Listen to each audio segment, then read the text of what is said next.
जब मुझे पहली बार ये जानकारी, अभी ये काशी तमिल संगमम जब हो रहा था, तो उसी में मैं जब गया तो उसी में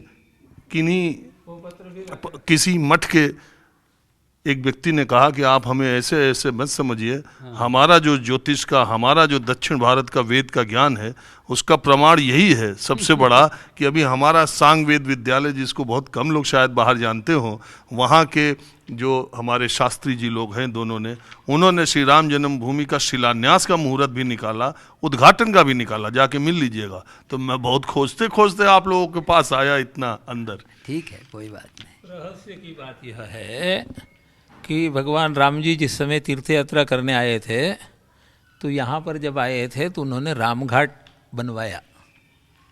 इसका उल्लेख है आनंद रामायण ग्रंथ में। अब जी कोई राम जी का कार्य है तो काशी में राम जी का प्रमुख स्थान हो गया रामघाट। वहाँ पर आज संघ विद्यालय है। हम समझते हैं भगवान की इच्छा, इसलिए यहाँ से पूछा गया, यहाँ से भेजा गया, ये बात है। तो ये राम घाट पर ये सांग वेद विद्यालय है। गुरु जी का कहना है भगवान श्री राम जब आए थे यहाँ तो घाट बनाए थे और हमारा वेद का विद्यालय यही है। तो शायद भगवान श्री राम की ही इच्छा रही हो कि उनका शुभ मुहूर्त शिलान्यास का और उद्घाटन का आप दोनों भाई निकालें। बड़े भाई आप हैं, छोटे भाई गणेश्वर जी हैं। तो आपसे मैं ये पूछना चाहता हूँ, विवाद या आपके इस मुहूर्त निकालने पर तमाम देश भर में ज्ञाता हैं, तमाम जगहों पर लोग एक से एक ज्योतिष और विज्ञान, आजकल तो टीवी में देखिए कितने बैठ गए हैं। तो सवाल तो उठे होंगे कि ये किस हिसाब से ये लोग निकाले हैं। ऐसा है, विद्वानों की कमी नहीं, अध्येताओं की कमी नहीं और ज्ञाताओं की भी कमी नहीं। हम लोग ज्ञाता नहीं हैं। ज्ञाता तो ऋषि रहे, जिनको यौगिक दृष्टि रही, समाधि में देखा और उसको त्रिकाला बाधित जो चीज़ है उसको लिखा, लोक कल्याण के लिए लिखा। शास्त्र जो हैं फेंकू चीज़ नहीं है। वृत्तपत्र वगैरह यदि जो पढ़ा जाता है, एक दिवस का 2 दिवस का घटनाक्रम जानने को या कहाँ क्या हो रहा है, परंतु हमारा जीवन का अभिन्न अंग है। स्थिति बनाए रखने के लिए आयुर्वेद, ज्योतिष, तंत्रशास्त्र, कर्मकांड और धर्मशास्त्र, तो ये जब तक जीवित रहेगा तब तक मानव है। और मानव का ही है कर्तव्य है कि ऋषियों का जो दिया हुआ प्रसाद है साधन, उसको सुरक्षित रखे, उसको पूरी तरह समझे।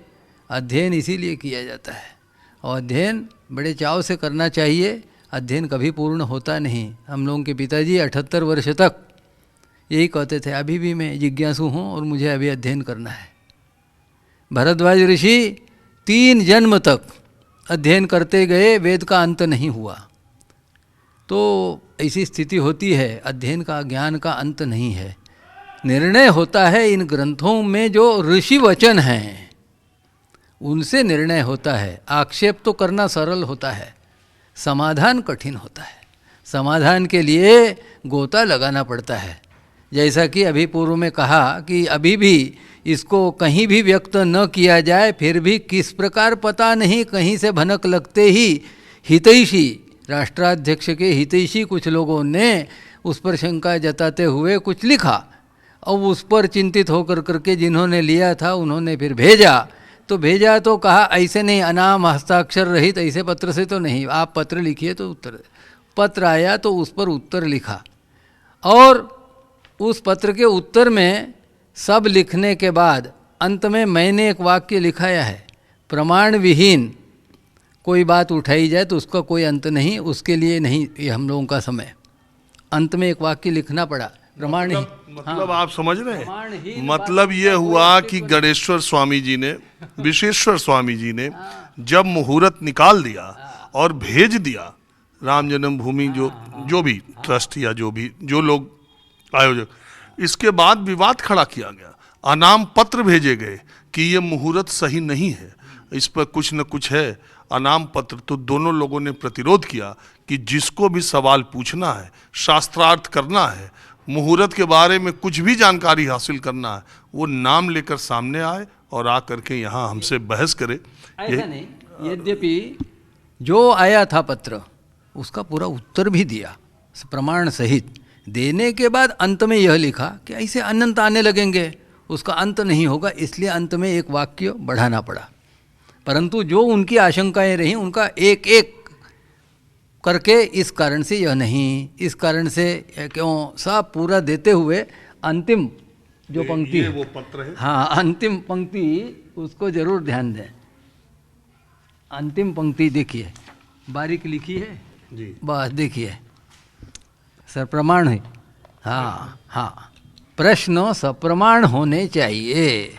हाँ, ये देखिए वानुपूर्वी है, ये मैंने लिखवाया है। ये देखिए लिखा है, प्रश्न सप्रमाण होने चाहिए, प्रमाण रहित प्रश्नों का कोई महत्व नहीं, क्योंकि नहीं तो इसका अंत नहीं होगा और इसमें हम लोग उलझे रहेंगे। भगवान का कार्य जो है विलंबित होगा, अपराध कौन झेलेगा?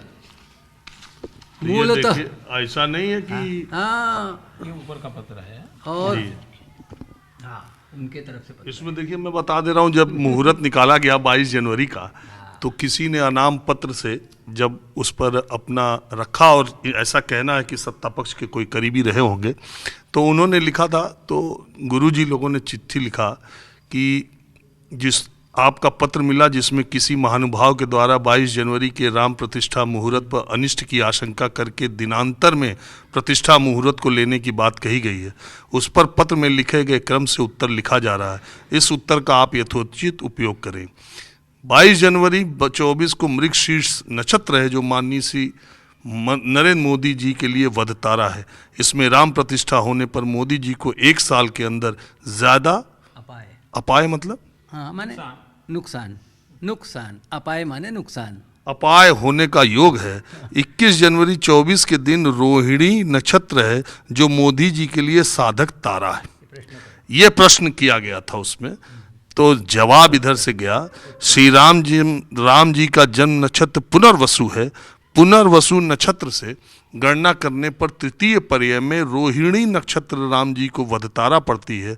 यदि कोई कहे कि मुहूर्त चिंतामणि के अध शुभा सर्वे तृतीय स्मृता, वचनानुसार रोहिणी नक्षत्र के वधतारा होते हुए भी उसे लिया जा सकता है, तो समान न्याय से सर्वोविप्रतर्य मृत्युश्च आदिम पर्याय न शुभदो थैंसा द्वितीय शका।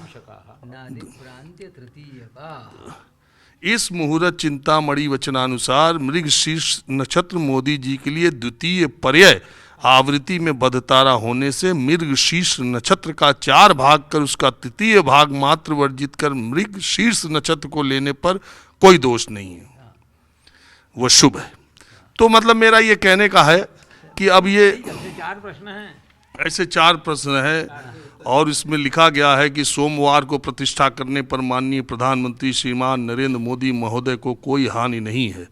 तो कहने का मतलब है कि ऐसा होता है कि जब इस तरह का बड़ा कार्यक्रम हो, कोई मुहूर्त, कोई नक्षत्र निकाले, तो उस पर तमाम लोग सवाल और जवाब करते हैं। ये सामान्य प्रक्रिया है, लेकिन जो लोग अपनी विद्या में पारंगत हैं वो अपने आप को उस तरीके से सिद्ध करते हैं। ये देखिए, ये पूरा का पूरा जो है आप न्यूज़ 24 पर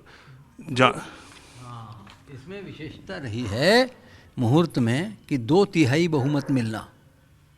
6 ग्रह आपको एकदम कारक हो गए।